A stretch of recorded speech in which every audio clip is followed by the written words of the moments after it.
할렐루야. 맹세가 필요 없는 인격이라는 제목으로 말씀을 증거할 때에 저와 여러분에게 큰 은혜의 시간 되시기를 간절히 축복합니다. 오늘 말씀은 이제 맹세에 대한 예수님의 그런 가르침입니다. 여러분 34절 보십시오. 나는 너에게 이르노니 도무지 맹세하지 말지니. 여기 도무지라고 하는 말씀이 있는데 이거는 제발 그런 뜻이거든요. 그러니까 제발 맹세하지 말아라. 도무지 맹세하지 말아라. 이렇게 주님이 말씀하시는 거예요. 근데 사실 이건 맹세 자체를 금지하는 것은 아닙니다. 오늘날 우리 결혼식에서도 보면은 이제 혼인서약 하지 않습니까? 그리고 이제 법정에 가서도 뭐 증인 선서를 한다든지, 또 교회 안에서 뭐 헌화식을 하든 뭐 세례식을 하든 뭐 여러 가지 행사를 할 때도 하나님 앞에 서약을 하고 있어요. 그렇기 때문에 아예 맹세 자체를 금지하신 것은 아닙니다. 또 성경에도 보면은 하나님께서도 이제 맹세하셨던 부분을 발견할 수 있어요. 창세기 22장 16절부터 18절 말씀을 같이 보도록 그렇게 하겠습니다. 이르시되 여호와께서 이르시기를 내가 나를 가리켜 맹세하노니 내가 이같이 행하여 내 아들 내 독자도 아끼지 아니하였은즉 내가 내게 큰 복을 주고 내 씨가 크게 번성하여 하늘의 별과 같고 바닷가의 모래와 같게 하리니 내 씨가 그 대적의 성문을 차지하리라. 또 내 씨로 말미암아 천하 만민이 복을 받으리니 이는 내가 나의 말을 준행하였음이니라 하셨다 하니라. 하나님께서 아브라함에게 말씀하시기를 내가 나를 가르쳐 맹세한다라고 말씀하고 있어요. 하나님은 맹세가 필요 없는 분이시잖아요. 왜 그렇습니까? 하나님은 하나님께서 하신 모든 말씀을 다 그대로 이루시기 때문에 맹세가 필요 없어요. 근데 아브라함에게 지금 맹세를 하고 있거든요. 왜 그렇습니까? 하나님께서 그만큼 그 의지를 가지고 이것을 지키겠다고 하는 그 의지의 표현으로서 맹세하는 거예요. 아브라함에게 축복하신 것을 반드시 지키겠다고 하는 그런 의지의 표현으로서 지금 하나님께서 맹세하신 것입니다. 이 말씀의 배경을 보면은 창세기 22장 2절에 하나님께서 아브라함에게 나타나셔서 네가 사랑하는 독자 이삭을 모리아 땅에 있는 산에 가서 번제로 드리라고 말씀하셨습니다. 이것은 이제 아브라함의 믿음을 시험해보는, 테스트 해보기 위한 하나님의 명령이었어요. 이건 정말 아브라함 입장에서는 순종하기 힘든 그런 말씀이었습니다.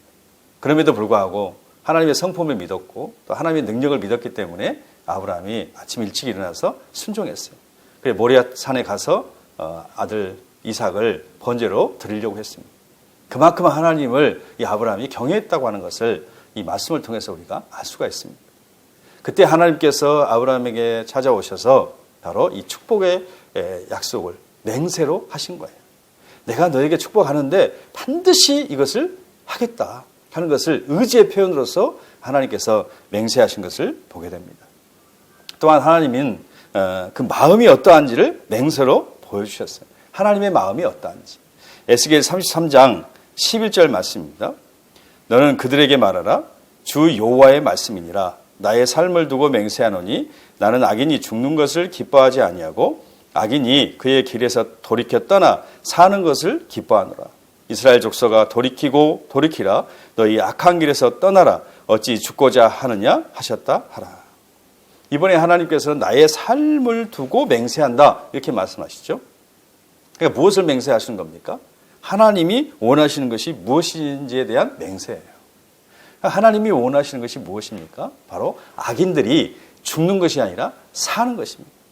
악인들이 자신의 죄를 회개하고 돌이켜서 하나님께로 돌아와서 사는 것. 그것을 하나님이 기뻐한다. 그 하나님이 기뻐하는 것을 지금 맹세로 표현하고 있는 거예요. 악인이 회개하고 돌아오면 내가 너희들을 어떻게 해요? 다시 살려줄 것이다. 용서해 줄 것이다. 구원해 줄 것이다. 이것을 지금 맹세로서 그 의지를 표현하고 있는 것입니다. 이런 맹세라고 하는 것은 자기보다 높은 존재를 걸고 맹세하죠. 그러니까 자기보다 높은 권위를 걸고 맹세하는 거예요. 그런데 하나님께서는 자신보다 높은 그런 존재가 없어요. 그렇기 때문에 하나님의 이름, 하나님의 삶을 두고 맹세하시는 거예요. 반드시 내가 그렇게 하겠다라고 하는 의지의 표현으로서 맹세를 하신 것입니다. 여러분, 하나님께서 이 맹세를 어떻게 이루셨습니까? 하나뿐이 없는 아들이신 예수님을 이 땅에 보내셔서 십자가 지게 하심을 통해서 바로 악인들이 사는 것을 기뻐한다고 하는 이 맹세를 이루신 줄로 믿습니다. 또한 하나님의 이름으로 맹세하라고 말씀을 하고 있습니다. 출애굽기 22장 10절부터 11절 말씀입니다. 사람이 나귀나 소나 양이나 다른 짐승을 이웃에게 맡겨 지키게 하였다가 죽거나 상하거나 끌려가도 본 사람이 없으면 두 사람 사이에 맡은 자가 이웃의 것에 손을 대지 아니하였다고 여호와께 맹세할 것이요 그 임자는 그대로 믿을 것이며 그 사람은 배상하지 아니하려니와. 그러니까 어떤 사람이 이제 먼 길을 가게 됐어요. 그래서 자기가 돌보던 그 양들을 이웃에게 맡기고 갔습니다. 그리고 이제 얼마 후에 돌아와서 보니까 그 양 중에서 몇 마리가 없어진 거예요. 그래서 양을 맡았던 그 이웃에게 이게 어떻게 된 일인지 물었습니다. 그랬더니 사나운 짐승이 와서 그 양을 물어갔다고 얘기하는 거예요. 그런데 그 말이 이제 진실인지 또 거짓인지를 알 수가 없는 거예요. 요즘이야 이제 뭐 CCTV 혹은 또 뭐 블랙박스 이런 것들이 있어서 얼마든지 그 말의 진실함을 가릴 수가 있겠습니다만은 당시에는 이제 목격자가 없으면 혹은 증인이 없으면 그걸 해결할 방법이 없는 것입니다. 정말로 사나운 짐승이 와서 양을 물어갔는지 아니면 이 사람이 자기가 잡아먹고 그걸 거짓말하는 것인지를 알 수가 없는 거죠. 이럴 때 하나님께서 제시하신 해결책이 뭐냐? 바로 하나님의 이름으로 맹세하라는 것입니다. 양을 돌보던 사람이 그건 내 잘못이 아니다. 내가 훔쳐가지 않았다. 라고 하는 것을 바로 하나님의 이름으로 맹세하라는 거예요. 그러면 양의 주인도 그것을 그대로 믿으라는 것입니다. 비록 의심이 드는 상황이라 할지라도 하나님의 이름으로 하나님 앞에 맹세했으면 그것을 믿으라고 분명하게 말씀을 하고 있습니다. 왜 하나님의 이름으로 맹세하면 믿으라고 말씀하십니까? 그것은 맹세라고 하는 말의 뜻을 보면 그 이유를 알 수 있어요. 맹세라고 하는 말을 원어로 보면 샤바라고 하는데 샤바라고 하는 것은 즉 묶다는 뜻이 있어요. 그러니까 맹세로 자기를 묶는다 그런 뜻이거든요. 그래서 하나님의 이름으로 하나님 앞에서 맹세했을 때는 바로 하나님의 이름에 자기 자신이 그 맹세로 묶여지는 것을 의미하는 것입니다. 그래서 하나님의 이름으로 맹세를 했어요. 그러면 사람들의 의심에서는 풀려날 수 있겠죠. 근데 그 사람의 의심에서 풀려났지만 이제 하나님의 이름 앞에 묶이게 된다고 하는 것입니다. 그래서 이것은 굉장히 무거운 거예요. 사람은 그 사람이 이제 진짜인지 가짜인지 그 맹세를 알 수가 없어요. 근데 하나님께서는 그 모든 것을 아시고 있다 이 말이에요. 그러니까 그거를 믿으라는 거예요. 하나님의 이름으로 하나님 앞에서 맹세했다면 그것을 믿어라. 하나님께서 그 맹세를 분명하게 판단하시고 그리고 심판하실 것이기 때문입니다. 여러분, 이런 맹세는 누구에게 유익할까요? 서로 양방 간에 모두 다 유익하다고 하는 것을 알 수가 있습니다.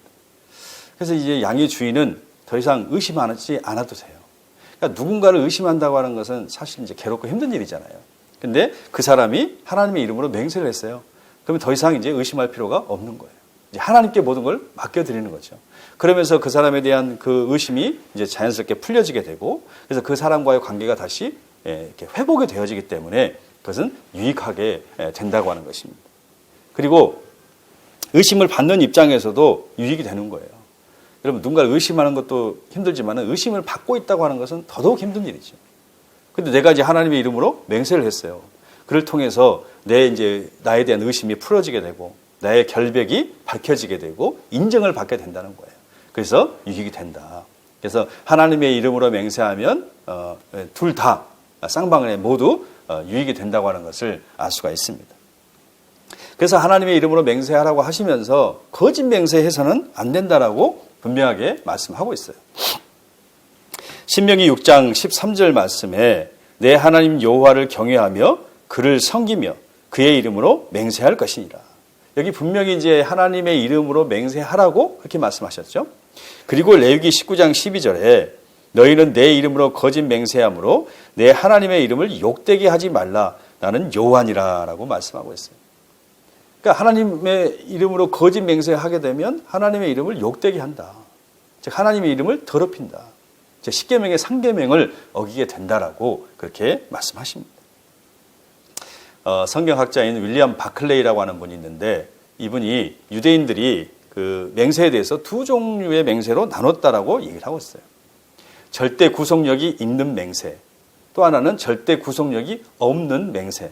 이렇게 두 가지로 맹세를 나눴다는 거예요. 절대 구속력이 있는 맹세라고 하는 것은 하나님의 이름이 들어간 맹세예요. 그러니까 하나님의 이름으로 맹세했기 때문에 반드시 지켜야 되는 거예요. 안 지키면 그것은 큰 죄가 된다고 그렇게 얘기합니다. 그래서 하나님의 이름으로 맹세했기 때문에 거기에 하나님이 그 맹세에 참여자가 되기 때문에 반드시 지켜야 된다고 생각한 거예요.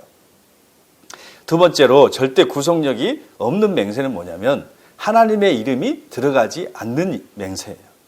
그러니까 이제 지키긴 지켜야 되는데 부득이하게 내가 지키지 못해도 죄가 되지 않는다라고 생각을 했어요.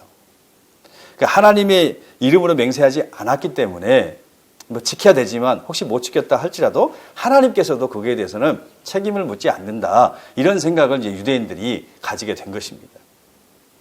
자, 이렇게 이제 이것을 나누다 보면은 어떤 문제가 생깁니까?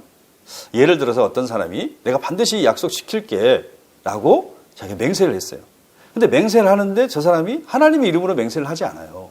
그러면 그 사람이 생각할 때에 야, 하나님의 이름으로 맹세하지 않으니까 이 맹세는 어길 수도 있겠구나. 이런 생각을 하게 된다고 하는 것이죠. 그러면서 그 맹세에 대한 신뢰성이 이제 깨지게 되는 경우가 발생을 합니다. 그렇다 보니까 이 유대인들이 교묘한 방법들을 생각하게 된 거예요. 그러니까 하나님의 이름을 사용하지 않으면서도 사람들이 믿게 만들고 그리고 자기는 나중에 맹세를 못 지켰을 때도 빠져나갈 수 있는 그런 방법들, 그런 말들을 찾아내기 시작했습니다. 그래서 하나님의 이름은 아닌데 하나님과 아주 가까이 있는 것들을 가지고 맹세하기 시작해요. 그러면 하나님의 이름은 안 들어갔어요. 근데 너 상대방이 생각할 때 야, 저건 하나님의 이름과 같구나 라고 생각해서 저 사람이 맹세를 지키겠지 라고 믿어주는 거예요. 근데 본인은 나중에 나 하나님의 이름으로 맹세한 적 없어. 그러니까 내가 안 지켜도 난 죄가 아니야 라고 그렇게 빠져나갈 구멍을 만들었다는 거예요. 그게 이제 오늘 본문에 나오는 하나님 이외의 것들입니다. 자, 34절부터 36절에 있는 말씀을 같이 보도록 하겠습니다. 나는 너희에게 이르노니 도무지 맹세하지 말지니 하늘로도 하지 말라 이는 하나님의 보좌이며 땅으로도 하지 말라 이는 하나님의 발등상이며 예루살렘으로도 하지 말라 이는 큰 임금의 성이며 내 머리로도 하지 말라 이는 내가 한토록도 희고 검게 할 수 없음이라. 사람들이 하나님의 이름 대신에 찾아낸 게 뭐냐면은 하늘로 맹세하고 땅으로 맹세하고 그리고 예루살렘으로 맹세하고 자기 이름으로 맹세를 했습니다.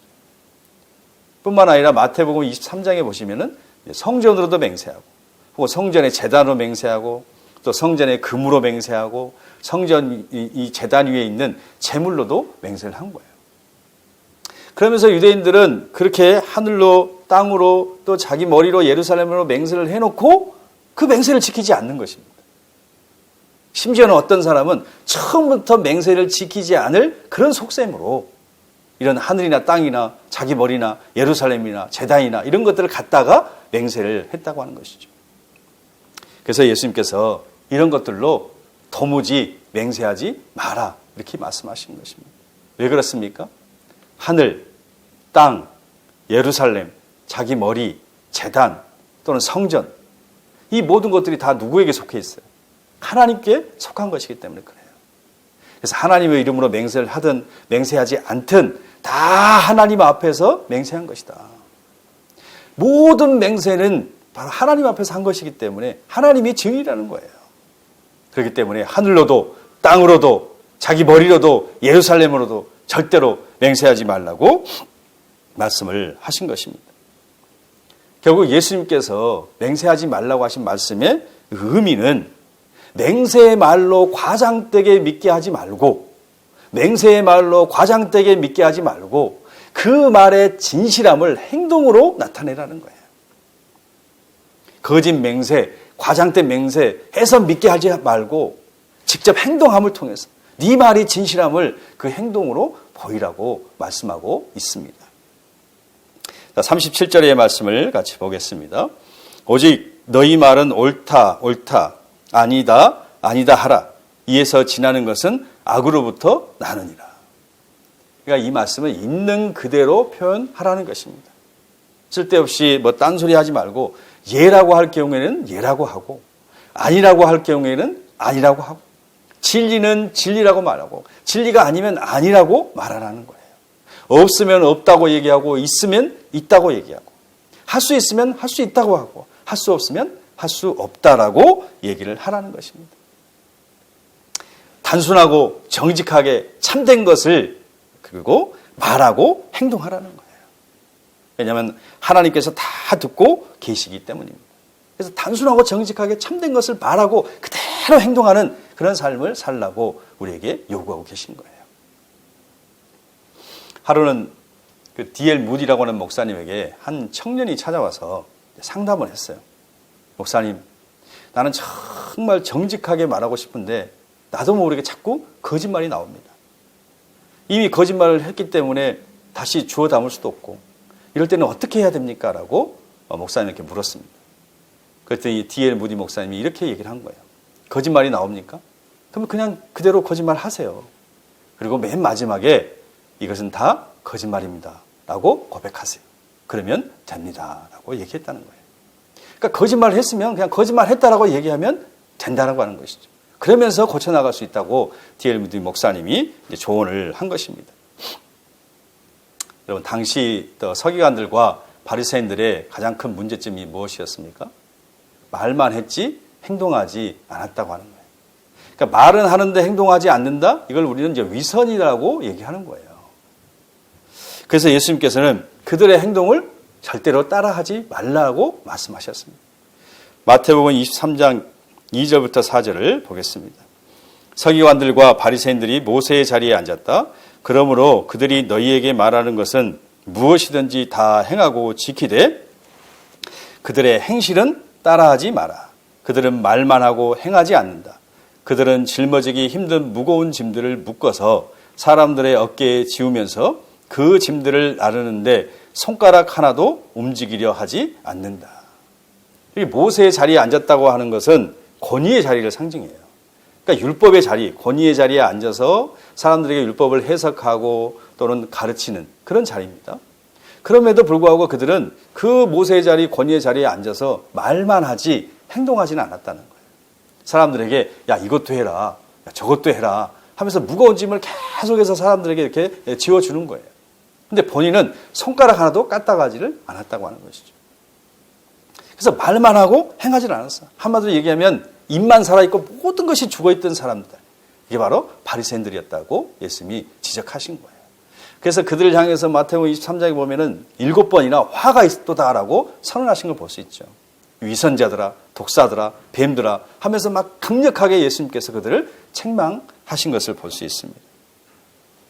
반면에 우리가 잘 알고 있는 모세를 보세요. 모세는 말은 잘 못했지만은 행동으로 말하는 사람이었습니다. 그러니까 모세를 보면은 그 말하는 것에 대한 어떤 두려움이 있는 사람이었어요. 그래서 하나님께서 그 모세를 불러서 이스라엘 백성들을 구원하라고 이집트로 이제 보내지 않습니까? 그때 모세가 거절하면서 뭐라고 얘기했습니까? 주님, 저는 말주변이 없습니다. 저는 입이 뻣뻣하고 혀가 굳은 사람입니다. 저는 말을 잘 못해요 라고 하나님 앞에 그렇게 거절을 했습니다. 그때 하나님께서 그 말 잘하는 아론이라고 하는 그 모세의 형을 그에게 붙여준 것을 볼 수가 있습니다. 모세는 어떤 위대한 그런 웅변가는 아니었습니다. 말로 사람들의 마음을 끌지는 못했어요. 그러나 이스라엘 향한 그 뜨거운 사랑과 어떤 열정과 행동으로 말한 사람이었습니다. 그래서 40년 동안 그렇게 말 많은 이스라엘 백성들을 인도할 수가 있었다고 하는 사실입니다. 사랑하는 여러분, 우리 그리스도인들은 참 말을 잘합니다. 그런데 우리 자신도 인정하고 또 세상 사람들도 인정을 해요. 참 그리스도인들, 교회 다니는 사람들 말 잘한다. 그렇기 때문에 우리는 말만 앞세운 것을 더욱 경계해야 된다고 하는 사실입니다. 예수님께서 이렇게 말씀하셨습니다. 누가복음 6장 46절에 너희가 나를 보고 입으로는 주님 주님 하면서도 어째서 내가 말하는 것은 실천하지 않느냐. 주님, 주님 이렇게 말의 고백이 굉장히 중요합니다. 그러나 그 고백이 우리의 삶으로, 우리의 행동으로 증명이 돼야 된다는 거예요. 예수님께서는 자신이 누구신지 이것을 말로도 하셨지만은 더 중요한 것은 삶으로 또는 사역으로 행동으로 자신이 하나님의 아들이심을 우리에게 증명하셨습니다. 우리도 마찬가지예요. 우리가 예수님을 닮아가는 예수님의 제자들 아닙니까? 우리가 말이 아닌 삶으로 또 맹세가 아닌 행동으로 우리 자신을 증명해야 될 줄로 믿습니다. 소크라테스는 이런 얘기를 했습니다. 사람은 응당히 맹세보다도 더 신임할 수 있는 인격이 있어야 된다. 그러니까 맹세보다도 더 중요한 것은 그것을 신임할 수 있는 인격, 그 맹세를 행동할 수 있는 인격이 더 중요하다고 분명하게 말하고 있습니다. 우리 그리스도인들은 맹세가 필요 없는 사람이 돼야 됩니다. 맹세가 필요 없는 그런 인격이 돼야 됩니다. 맹세가 필요 없는 그런 삶을 살아야 됩니다. 내 말이 곧 보증수표가 되어지는 그런 삶을 우리가 살아야 될 줄로 믿습니다. 왜 그렇게 살아야 됩니까? 우리는 그리스도의 복음을 증거하는 증인으로 부름을 받았기 때문에 그래요. 여러분, 증인이 신뢰받지 못하고 정직하지 못하다고 한다면 어떻게 복음을 전할 수 있겠습니까? 누가 우리의 말을 듣고 구원받을 수 있겠습니까? 누가 우리를 통해서 예수 그리스도를 보게 되고 누가 우리를 통해서 하나님 나라를 볼 수가 있겠습니까? 정직하지 못한데, 신뢰받지 못한데 증인의 삶을 살 수가 없는 것이죠. 그러므로 믿음의 사람들은, 증인은 처음부터 사실을 얘기해야 돼요. 처음부터 진리를 얘기해야 됩니다. 그리고 그 사실이 진리가 되도록, 또 그 말이 끝까지 사실이 되도록 끝까지 우리가 노력해야 된다는 것이죠. 그래서 맹세가 필요 없는 그런 인격을 저와 여러분이 갖춰야 될 줄로 믿습니다. 이를 위해서 반드시 우리에게 필요한 것이 있는데 그게 바로 기도라고 하는 게 기도. 마태복음 26장에 보시면은 예수님께서 제자들에게 오늘 밤에 너희가 나를 다 버릴 것이다라고 얘기를 했어요. 그렇지 베드로가 하는 말이 다른 사람은 다 주를 버릴지라도 저는 주님을 버리지 않겠습니다. 예수님께서 네가 다 굴기 전에 나를 3번 모른다고 부인할 것이다라고 말씀하셨어요. 그때 베드로가 맹세합니다. 내가 주와 함께 죽을지언정 주님을 부인하지 않겠습니다. 다른 제자들도 다 같이 맹세했습니다. 그런데 이 맹세를 지켰습니까? 아니요. 맹세를 지키지 못하고 결국은 너무나 무력하게 예수님을 3번이나 모른다고 부인하고 말았습니다. 우리 인간은 연약하고 또 부족한 존재예요. 그렇기 때문에 그 무엇도 자신할 수 없고 확신할 수 없어요. 미래도 그렇고 나 자신도 확신할 수 없어요. 오늘 내가 확고한 의지를 가졌다 할지라도 금방 넘어지는 것이 사람이라고 하는 것입니다. 그래서 예수님은 제자들에게 말씀하기를 시험에 들지 않게 깨어 기도하라고 얘기하고 있어요. 연약하니까 시험에 들지 않게 기도하라는 거예요. 말만 하지 말고 시험에 들지 않게 깨어 기도하라는 것입니다. 맹세하지 말고 시험에 들지 않게 깨어 기도하라고 말씀을 하고 있어요. 우리 그리스도인들은 항상 시험에 들지 않게 깨어 기도해야 됩니다. 말이 아닌 행동으로 우리를 증명하기 위해서 반드시 기도의 과정이 거쳐져야 된다. 기도의 과정이 없으면 말이 행동이 될 수가 없다고 하는 거예요. 공허하고 헛된 맹세만이 나올 뿐입니다. 그러므로 여러분, 모세가 하나님 앞에 끊임없이 엎드렸던 것처럼 그렇게 기도하십시오. 사도 바울이 쉬지 않고 기도했던 것처럼 그렇게 기도하십시오. 예수님께서 새벽 미명을 깨웠던 것처럼 그렇게 하나님 앞에 기도하는 삶을 사심을 통하여서 맹세가 필요 없는 삶, 맹세가 필요 없는 인격, 맹세가 필요 없는 그런 사람이 되시기를 주의 이름으로 간절히 축원합니다. 아멘.